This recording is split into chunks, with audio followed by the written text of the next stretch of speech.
അങ്ങനെ നമ്മൾ ഇതും നേടി. ഇത് കേരളത്തിന്റെ ദീർഘകാലമായ സ്വപ്നമാണ്. ആ സ്വപ്ന സാക്ഷാത്കാരത്തിന്റെ നിമിഷമാണിത്. എല്ലാ രീതിയിലും അഭിമാനകരമായ നിമിഷം. ഇത് നമ്മുടെ രാജ്യത്തിന്റെ ഏറ്റവും പ്രധാനപ്പെട്ട പോർട്ടായി മാറുകയാണ്.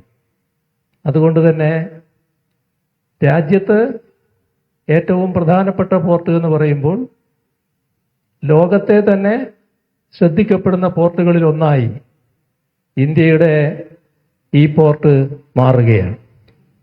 ഈ പോർട്ടിന്റെ നിർമ്മാണം ഈ രീതിയിൽ പൂർത്തിയാക്കുന്നതിന് സഹകരിച്ച എല്ലാവർക്കും ആദ്യമേ തന്നെ കൃതജ്ഞത രേഖപ്പെടുത്തട്ടെ.